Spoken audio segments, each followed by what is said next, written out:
Lord of the Mysteries. Chapter 510. The Returning Bishop. Pavel Court. Cleves didn't directly answer the woman behind the telegraph office's door.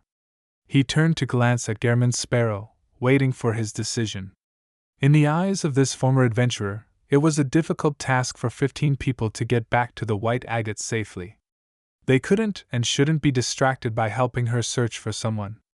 However, he was well aware that the current pillar of support was Gehrman Sparrow and Blazing Danitz. They were the only ones who had the right to decide on the matter. Klein remained silent for 2 seconds, then he spoke in a measured voice. "What does he look like?" He believed that having more information would help him escape this strange, foggy city, so he casually asked in passing. As for whether he would help take note of the person's whereabouts, it all depended on what happened next. While inquiring, Klein also warned himself not to pursue the matter too deeply, or else it might risk triggering the danger dormant in Bansi Harbor. Between understanding the situation and avoiding the risks, he had to engage in a balancing act, no more, no less, without leaning too far left or right.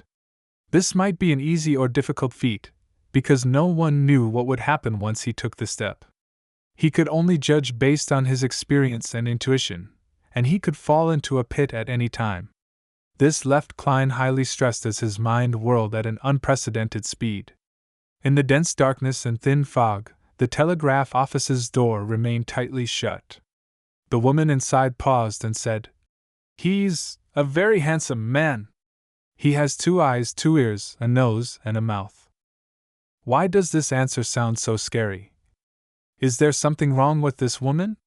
According to the customs of Bansi Harbor, she shouldn't have even responded. Blazing Danitz had the urge to kick open the door, rush into the telegraph office, and check the situation inside. It was at this moment that he saw Gehrman Sparrow put his hand on his hat and turn to the side. Storm Cathedral. Klein briefly stated their destination.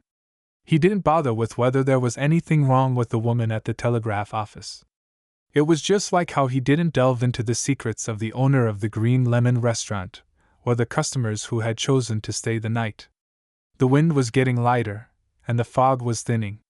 The candlelight from the cathedral was shining through the narrow windows high above, like a beacon in a storm. After Klein used sun halo again, Donna and the others regained some of their courage, like people who had fallen into the water and desperately grabbed onto the last straw. They hurriedly walked on the empty streets in silence. Soon they arrived outside the Storm Cathedral, but the doors were shut tight. Glancing at the storm's sacred emblem on the door, Klein raised his hand and knocked 3 times. Thump! Thump! Thump! A vigilant male voice immediately came from behind the door. "Who is it?"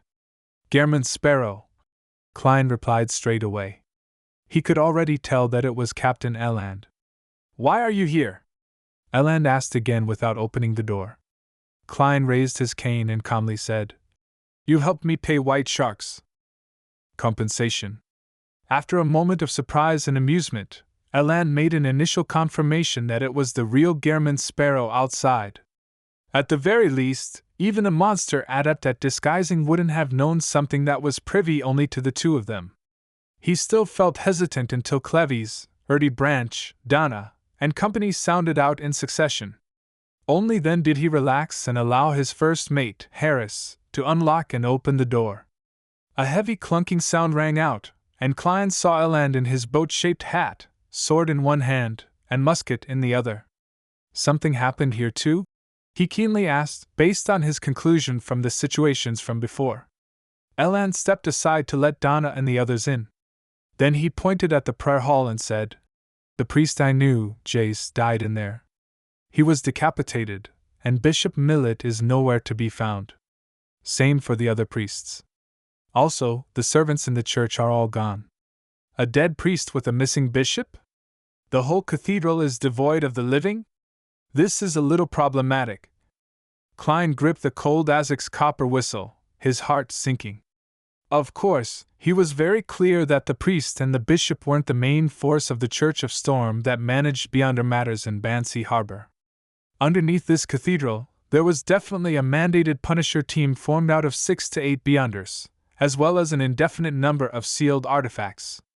Even high-sequence Beyonders wouldn't be able to wipe out this force in a short span of time without causing a stir. As long as they're alive and able to use sealed artifacts, the problem shouldn't be too terrible. So, at this point in time, what is the mandated Punisher team doing? Based on his previous experience as a Nighthawk, Klein made a guess of the standard operating procedures. In the process, he followed Elan to the prayer hall and examined the body of the deceased priest. Jace died a tragic death, as if his head had been decapitated while he was still alive. Unlike the monsters outside, his esophagus and head were separated. With Klein's spirit vision, this priest no longer had any remnant spirit. It would be very difficult to have a successful spirit channeling ritual. Is it due to a unique killing technique, or has it been dealt with accordingly? It's different from the monsters outside. Was it because the operation happened in a rush? Combining all that he knew, Klein concluded his previous speculation. He felt that there were two possibilities. One, there was something of local origins, perhaps a living sealed artifact or a mid-sequence Beyonder, who had lost control underground. It escaped the cathedral and killed Jace while fleeing, causing the abnormal changes in Banshee Harbor. The bishop, priests, and mandated punishers were in desperate pursuit, attempting to form a seal again or get rid of the perpetrator. The servants had been led underground and were under the protection of the remaining mandated punishers.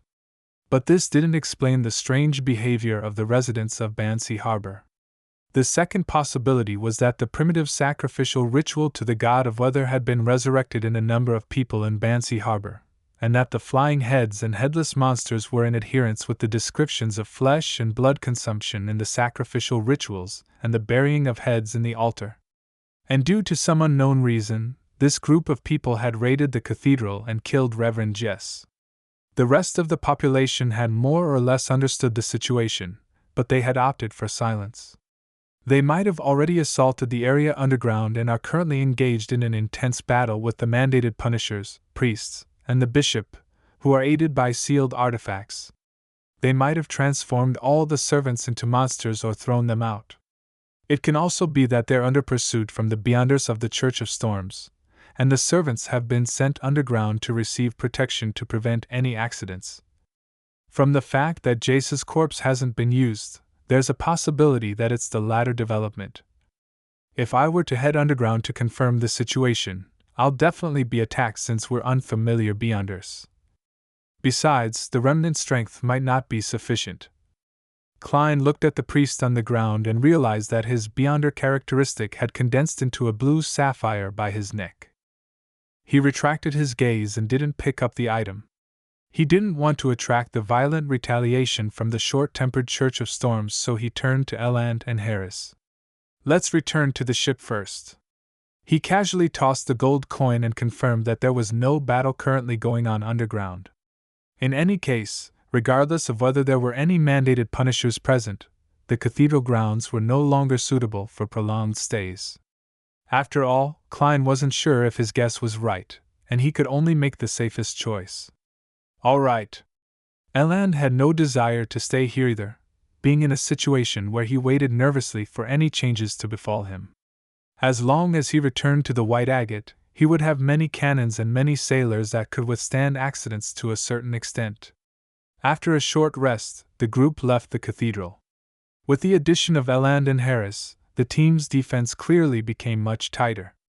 Klein no longer needed to toss the copper whistle to attract the monsters, so he stuffed it back into his pocket. Shall we send a telegram to the Church of Storms headquarters to report on Banshee Harbor? After a few steps, Elan made a cautious suggestion. This way, even if there were major unforeseen events, as long as they held on, they would eventually be saved. Klein didn't object. Walking through the thin fog ahead of him, he calmly said, "We'll pass by the telegraph office." Phew. Blazing Danitz breathed a sigh of relief, then his heart skipped a beat. He was afraid that the Church of Storms would perform investigations and discover that an infamous pirate had played an important role in this matter, and by then, he would probably still be trapped on the White Agate. Although I saved people, the mandated punishers aren't friendly to those who don't belong to them, especially when I'm a pirate. Stumped for a moment, Danitz decided to get over the immediate danger before considering other matters. After walking for a while, they saw the telegraph office in sight. A faint yellow light suddenly emerged from the side street and approached them from the depths of the fog. It was a middle-aged man carrying a lantern. It was a middle-aged man carrying a hurricane lamp. He wore a dark blue bishop robe embroidered with the symbol of the storm. His head was bowed and his face was pale. He was wheezing as he staggered while walking. Elan focused and blurted out, "Bishop Millet?" The middle-aged man looked up, raised his hurricane lamp and said, "Elan, is it?" At this moment, Klein took a step back, letting Elan stand out. He didn't wish for the bishop of the Church of Storms to pay notice to him. Danitz even shrunk his neck back, using Erdy's plump body to block himself. "Yes, Your Excellency. Jace is dead." "What happened?" Elan wasn't a novice, so he didn't directly step forward. Bishop Millet coughed and said, "An old custom has been revived, and a group of heathens with dirty blood running through their veins are beginning to offer live sacrifices and are consuming their flesh and blood." Jace noticed that they were problematic and ended up being killed by them. "The matter can no longer be covered up. They used the sacrificial ritual to change the weather and tried to attack the cathedral. They were defeated by the mandated Punisher and fled to the mountain. They escaped to the cave where the altar is. I was injured in combat. Without being able to hold out much longer, all I could do was slowly make my way back." Just as he finished speaking, a bright ball of light burst out of the distant fog, as if countless bolts of lightning were striking down. With the help of this light, Klein and the others could see the fog-covered mountain range by the shore, as well as the peak which was connected to thunderstorms. To a certain extent, this confirmed Bishop Millet's claim. Elan was about to step forward to support the storm bishop when he saw Gehrman Sparrow take out a gold coin and mutter in a low voice, "He has ill intentions." Ding! The gold coin flew up and then tumbled in the air before landing in Klein's palm, heads facing up. It meant a positive result. Bishop Millet stared straight at this scene, his light brown eyes suddenly flashing with a dark red light.